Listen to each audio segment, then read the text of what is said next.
Hi hello this is Aparna. నేను ఈరోజు plain biryani and chicken curry ఎలా ప్రిపేర్ చేయాలో చెప్పబోతున్నాను. కొంచెం ఎక్కువ మందికి మేము కొంచెం ప్రిపేర్ చేస్తున్నాను రైస్ కర్రీ అండ్ బిర్యానీ కూడా. అందుకని పెద్ద బాణీ పెట్టుకొని ఆయిల్ వేసుకొని నెయ్యి యాడ్ చేశాను. బిర్యానీలో అంటే ప్లెయిన్ బిర్యానీ అయినా దమ్ పీస్ బిర్యానీ అయినా ఏ బిర్యానీకైనా నెయ్యి యాడ్ చేసుకోవడం వల్ల కొంచెం టేస్ట్ అనేది బెటర్గా ఉంటుంది. అందుకని నెయ్యి కూడా యాడ్ చేశాను. తర్వాత మసాలా ఐటమ్స్ యాడ్ చేశాను. చూడండి, ఇవి మసాలా అదే బిర్యానీ మసాలా, షాజీరా, ధనియా, లవంగ, బిర్యానీ ఆకు, దాల్చిన చెక్క ఇవన్నీ యాడ్ చేసి కొంచెం సేపు వేపాను. నెయ్యి నూనెలో కలిపి వేపాను. ఇవి వేగిన తర్వాత అల్లం వెల్లుల్లి పేస్ట్ వేసుకొని పచ్చివాసన పోయేంత వరకు వేయించుకోవాలి. నేను ఈ బిర్యానీలో కారం అయితే యూజ్ చేయము. మనము ఎప్పుడు కొంతమంది కారం యాడ్ చేస్తారు, నేనైతే కారం యాడ్ చేయను. పచ్చిమిర్చినే ఎక్కువ యాడ్ చేసుకుంటే సరిపోతుంది.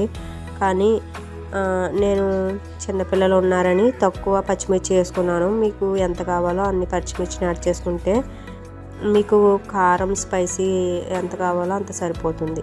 నేనైతే అల్లం వెల్లుల్లి పేస్ట్ స్మెల్ పోయిన తర్వాత, పచ్చివాసన పోయిన తర్వాత టమాటా, ఉల్లిపాయ, పచ్చిమిర్చి వేసాను. ఇవి కొంచెం సేపు మగ్గనివ్వాలి. మగ్గిన తర్వాత మనము బిర్యానీ మసాలా యాడ్ చేసుకోవాలి. బిర్యానీ మసాలా వేయడం వల్ల బిర్యానీకి మంచి టేస్ట్ వస్తుంది. ప్లెయిన్ బిర్యానీలోనే కాదు, చికెన్ బిర్యానీలో, మటన్ బిర్యానీలో మీరు ఏ బిర్యానీ చేసుకున్నా బిర్యానీ మసాలా యాడ్ చేయడం వల్ల బిర్యానీకి మంచి టేస్ట్ వస్తుంది. చూడండి, బిర్యానీ పౌడర్ యాడ్ చేశాను. యాడ్ చేసిన తర్వాత ఒకసారి కలుపుకొని వాటర్ యాడ్ చేసుకోవాలి. కొంచెం పసుపు కూడా యాడ్ చేశాను నేను ఇప్పుడు వాటర్ కూడా యాడ్ చేశాను. నేనైతే 5 glasses ఆఫ్ రైస్ తీసుకున్నాను. వాటికి 9.5 glasses ఆఫ్ వాటర్ పోసాను. చూడండి, వాటర్ వేస్తున్నాను. గ్లాస్ అదిగోండి, ఆ గ్లాస్తో 5 glasses ఆఫ్ రైస్ తీసుకున్నాను. నేను 9.5 glasses ఆఫ్ వాటర్ వేస్తున్నాను. నేను ముందుగానే రైస్ని నానబెట్టుకున్నాను. 10 minutes ముందు నానబెట్టాను. ఒకవేళ మీరు అంతకన్నా ఎక్కువ ముందు నానబెట్టుకుంటే 1 గ్లాసు లెస్ చేసి మీరు వేసుకోవచ్చు. అంటే 9 glasses of water 5 glasses of rice తీసుకుంటే 10 వేయక్కర్లేదు, 9 వేస్తే సరిపోతాయి. నేను తక్కువసేపు నానబెట్టాను కాబట్టి 9.5 వేసుకుని కొంచెం సాల్ట్ వేసుకుని నీరు మరిగేదాకా ఉంచాను. నీరు మరగనివ్వాలి. మరగనిచ్చిన తర్వాత మనం రైస్ యాడ్ చేసుకోవాలి. ఇప్పుడు సాల్ట్ యాడ్ చేసేసి మనం మూత పెట్టుకుని నీళ్లు మరగనిచ్చుకున్నాను. నీరు బాగా మరిగాయి. మరిగిన తర్వాత నేను ముందుగా నానబెట్టుకున్న రైస్ని యాడ్ చేశాను.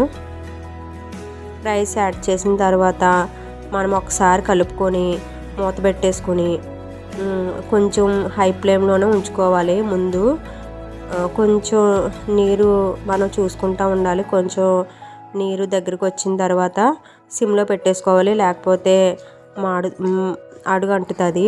అందుకని మనం ముందుగానే చూసుకుంటూ ఉండాలి. కొంచెం ముందు హై ఫ్లేమ్లో ఉంచుకొని ఉడికించుకున్న తర్వాత సిమ్లో పెట్టుకోవాలి.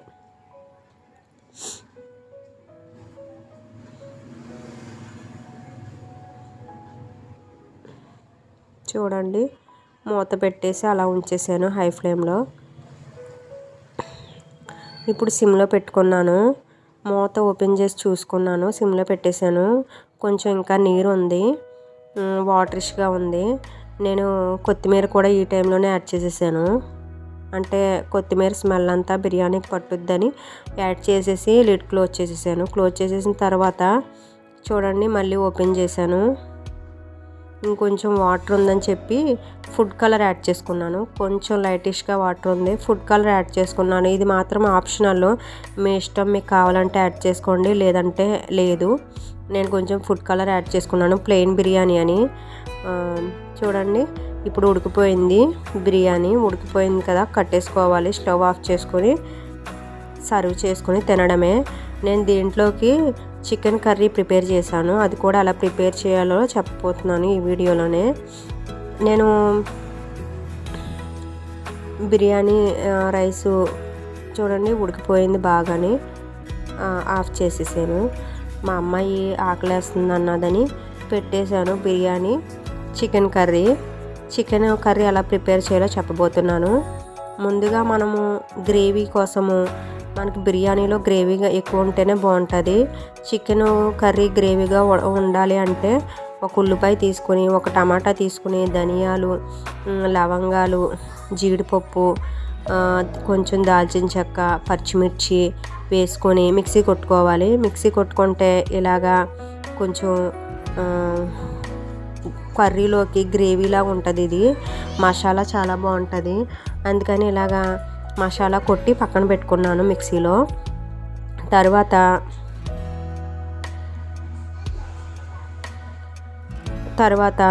ఓ బాణీ పెట్టుకొని ఉల్లిపాయలు, టమాటాలు, పచ్చిమిర్చి వేసుకొని బాగా దగ్గరకు మగ్గనిచ్చాను. ఈ మగ్గిన తర్వాత అల్లం వెల్లుల్లి పేస్ట్ యాడ్ చేశాను. అల్లం వెల్లుల్లి పేస్ట్ పచ్చివాసన పోయేంత వరకు వేయించి తర్వాత నేను మసాలా చికెన్ యాడ్ చేశాను. కడిగి పెట్టుకున్నాను ముందుగానే. చికెన్ యాడ్ చేశాను. చికెన్లో కొంచెం నీరు వచ్చిన తర్వాత కొంచెం నీరు ఉంటుంది కదా, నీరంతా పైకి వస్తుంది. అప్పుడే కొంచెం ముక్క ఉడికినట్టు. కొంచెం సాల్ట్ కూడా యాడ్ చేసేసుకోవాలి మనం ముందుగానే, ఎందుకంటే ముక్కలకి బాగా పట్టుద్ది ఉప్పు అనేది. యాడ్ చేసుకొని లిడ్ క్లోజ్ చేసుకుంటే వాటర్ అంతా, చికెన్లో ఉన్న వాటర్ అంతా వచ్చుద్ది. చికెన్లో ఉన్న వాటర్ అంతా వచ్చిన తర్వాత మనం ముందుగా మసాలా ప్రిపేర్ చేసుకుని పెట్టుకున్నాం కదా మిక్సీ జార్లో మసాలా, అదంతా ఈ కర్రీలో వేసుకోవాలి. చాలా గ్రేవీగా ఉంటుంది. ఈ మసాలా అంతా పచ్చివాసన పోయేంత వరకు వేయించాలి. నేను పసుపు కూడా యాడ్ చేసేసుకున్నాను ఈ టైంలోనే, చూడండి. తర్వాత మసాలా యాడ్ చేశాను. అదిగోండి మసాలా యాడ్ చేశాను. మసాలా కొంచెం సేపు ఈ చికెన్లో మగ్గనివ్వాలి, ఎందుకంటే పచ్చివాసన వచ్చేస్తుంది. మనం ఇప్పుడే కారం వేసేసి నీళ్ళు వేసేసామంటే పచ్చివాసన వచ్చేస్తుంది. మగ్గనిచ్చిన తర్వాతే కొంచెం సేపు అప్పుడు మనం కారం వేసుకోవాలి. కొంచెం సేపు మగ్గనిచ్చాను మూత పెట్టేసి. చూడండి, మగ్గనిచ్చిన తర్వాత కారం కూడా యాడ్ చేసేసాను. కారం యాడ్ చేసేసిన తర్వాత కొంతసేపు కొన్ని నీళ్ళు వేసి వాటర్ యాడ్ చేసిన తర్వాత కొంచెంసేపు మగ్గనివ్వాలి. మగ్గనిచ్చిన తర్వాత కొంచెం నూనె పైకి తేలిన తర్వాత స్టవ్ ఆఫ్ చేసుకోవడమే. Thank you.